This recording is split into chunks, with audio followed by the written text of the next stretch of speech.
Bismillahirrahmanirrahim. Assalamualaikum warahmatullahi wabarakatuh. Salam sejahtera bagi kita semua. Om Swastiastu, Namo Buddhaya, dan salam kebajikan untuk kita semua. Nah teman-teman, perkenalkan nama saya Akram Amanullah, mahasiswa program studi Digital Entrepreneur dengan nomor NIM 21250012. Nah, hari ini saya akan mewawancarai salah satu pelaku UMKM dengan topik pembahasan yaitu Pancasila dan masyarakat ekonomi beretika di era digital ini. Nah, langsung saja kita berkenalan dengan narasumber kita kali ini. Assalamualaikum Bapak. Waalaikumsalam warahmatullahi wabarakatuh. Boleh saya tahu nama lengkap Bapak dan jenis usaha apa yang Bapak jalankan dan sudah berapa lama Bapak menjalankan usaha ini? Nama saya Haji Anas alias Haji Monas alias Haji Muhammad Nasir. Saya tinggal di Jakarta. Dalam hal ini beberapa kegiatan usaha yang saya jalankan diantaranya di bidang pertanian, perikanan dan peternakan, serta jasa kuliner yang memang udah merupakan bagian daripada marketing dari hasil usaha kami. Demikian. Oke, langsung saja saya ingin bertanya-tanya, boleh Pak? Boleh. Oke. Ada beberapa pertanyaan. Yang pertanyaan pertama Pak, dalam menjalankan usaha ini bagaimana nih Bapak? Bapak ini menerapkan nilai-nilai ketuhanan yang Maha Esa terutama dalam hal kejujuran dan tanggung jawab. Ya, tentunya dengan budaya daripada bangsa Indonesia yang tentunya pedoman falsafah daripada Pancasila, tentunya kita tidak lepas daripada nilai-nilai ketuhanan dan nilai kemanusiaan yang ada. Tentunya dalam usaha kita harus saling membantu.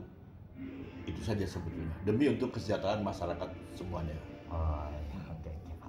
Nah, untuk pertanyaan kedua nih Pak. Yes. Di dunia usaha sering ada persaingan ketat. Baik. Nah, itu bagaimana Bapak tetap menghormati sesama pelaku usaha agar sesuai dengan nilai kemanusiaan yang adil dan beradab, Pak? Baik.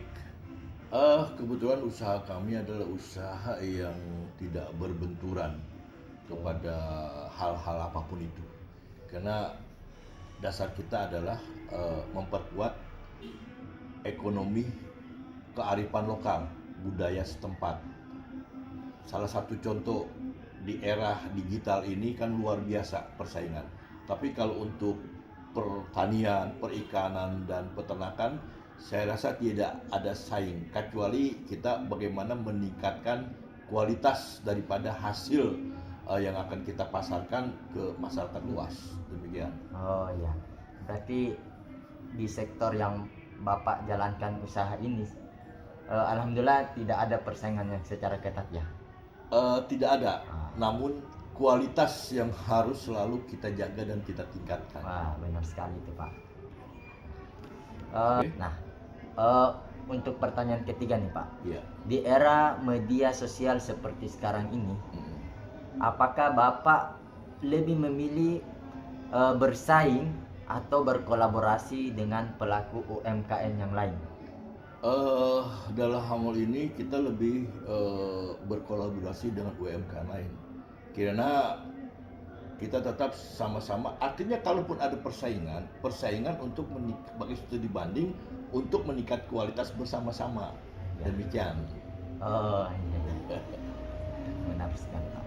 Nah, untuk pertanyaan ketiga nih Pak. Ini saya sangat terinspirasi nih dengan jawaban-jawaban Bapak nih Pak. Nah, saya akan mengulik lagi nih Pak. Yang pertanyaan keempat nih Pak. Bagaimana Bapak mengambil keputusan dalam usaha? Apakah itu melibatkan karyawan, keluarga, ataupun yang lainnya Pak? Ini pertanyaan saya berkaitan dengan nilai kerakyatan dan musyawarah Pak. Itu bagaimana Pak? apapun keputusan yang kita sampaikan atau yang kita putuskan, tentunya itu sudah berdasarkan hasil musyawarah.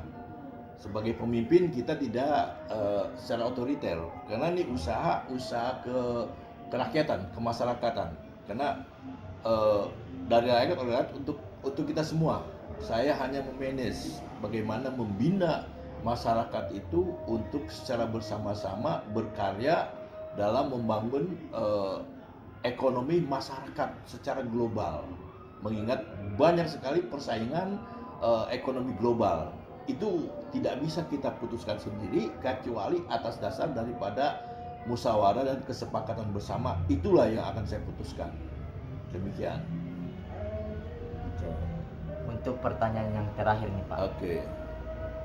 Nah, bagaimana Bapak memastikan usaha ini bisa memberi manfaat bagi masyarakat sekitar sesuai dengan nilai keadilan sosial bagi seluruh rakyat Indonesia? Saya berkeyakinan karena pelaku-pelaku UMKM saya selalu melibatkan masyarakat.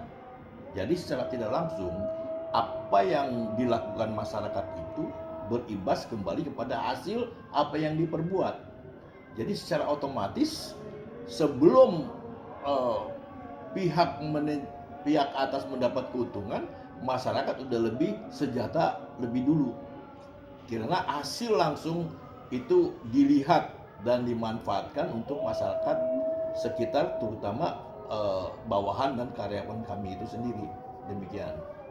Berarti Bapak mungkin sangat berpegang teguh dalam Al-Quran yang berfirman itu, yang ketika kita berbuat baik maka nanti akan tumbuh 70 benih itu ya Pak? Iya, karena hidup ini kita adalah ibadah, selalu menanamkan kebaikan. Kalau perlu kita berlomba-lomba untuk kebaikan. Pastabikul khairat, kan begitu. Dengan kita usaha ini, kita bukan hanya berhubungan sama manusia, tapi berhubungan sama Allah. Karena semuanya yang akan kita lakukan insya Allah akan bermanfaat ke anak cucu kita, bukan hanya era sekarang, di era yang akan datang. Itulah yang menjadi suatu kekuatan kami dalam berusaha, terutama penerapan UMKM yang bekerja sama dengan kami. Demikian Pak Akram. Oke, saya ingin ucapkan banyak terima kasih Pak atas waktunya. Semoga wawancara ini bisa menjadi inspirasi yang berharga bagi kita semua.